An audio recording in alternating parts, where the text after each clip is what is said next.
on in this video, I will tell you how to solve exercise 11.2 of chapter conic sections of class 11th mathematics. Okay, so हमारा first question क्या कह रहा है? हमारे first question में हमें find करना है एक कोऑर्डिनेट्स फोकस के, एक्सिस पैराबोला का, इक्वेशन ऑफ डायरेक्ट्रिक्स, और हमें फाइंड करनी है length of the latus rectum. ठीक है, सो हमारा फर्स्ट क्वेश्चन क्या है? हमारा फर्स्ट क्वेश्चन है y square is equals to 4a 12x. So हमको इक्वेशन को देखते ही समझ जाना है कि इस केस में हमारा जो पैराबोला होगा वो किस एक्सिस के सिमेट्रिकल होगा. तो देखिए यहाँ पे पॉजिटिव है ना, यहाँ पे नेगेटिव नहीं, मतलब कि पॉजिटिव है.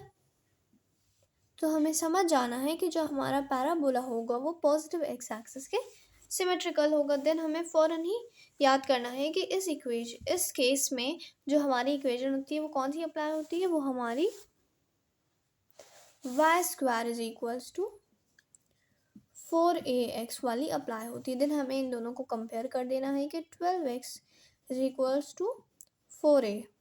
Then x and x will be cancelled out. Then we get a is equals to 3. Okay, then हमने ये देखते ही समझ लिया था इक्वेशन को कि जो हमारा पैराबोला है वो पॉजिटिव एक्स एक्सिस के सिमेट्रिकल होगा. तो जो उसका फोकस होगा वो भी यहाँ कहीं पे होगा ना, तो इसकी कोऑर्डिनेट्स क्या हो जाएंगे? हमारे फोकस के कोऑर्डिनेट्स हो जाएंगे a, 0. देन और इस केस में a क्या है? हमारा a जो है वो 3 है, +3 है. तो हमारे फोकस के कोऑर्डिनेट्स हो गए 3, 0. जो नाउ अब जो हमारी डायरेक्ट्रिक्स है वो कहाँ पे फॉर्म होगी? वो हमारी यहाँ पे फॉर्म होगी ना, यहाँ पे. ओके, ये स्ट्रेट लाइन होती है हमेशा. सो ये हमारी डायरेक्ट्रिक्स हो गई है. ठीक है, ये हमारी क्या हो गई है? ये हमारी डायरेक्ट्रिक्स हो गई है. और इसकी इक्वेशन क्या हो जाएगी? ये हमारा वाई एक्सिस है और ये हमारा एक्स एक्सिस है. सो इस डायरेक्ट्रिक्स की इक्वेशन हो जाएगी हमारी, equation of directrix will be, हो जाएगी हमारी x इज इक्वल्स टू -3. ठीक है, देन हमारी जो वो होगी लेटेस्ट रेक्टम होगी, उसकी लेंथ क्या होगी? लेंथ ऑफ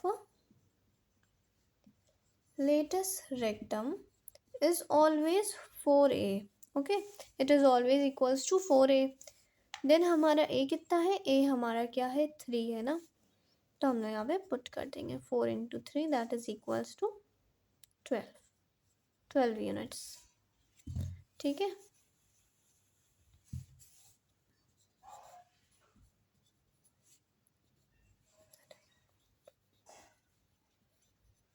देन हमें एक और चीज़ पूछी गई है. वो क्या है? वो है कि हमारा जो एक्सिस है वो कौन सा है ना, मतलब कि हमारे किस एक्सिस के अलोंग जो पैराबोला है वो फॉर्म हुआ है. तो हमारे किस एक्सिस के क्रॉस फॉर्म हुआ है? पॉजिटिव एक्स एक्सिस के ना, तो हम लोग यहाँ पे लिख देंगे positive x axis.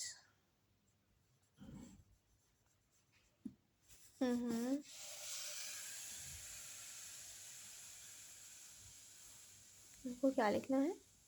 Positive sign वैसे आप लगाएं भी ना तो दिस मच इज सफिशिएंट कि एक्स एक्सिस के ये सिमेट्रिकल है. ओके, सो आई होप आपको ये क्वेश्चन समझ आया होगा. Okay, so that's all for today.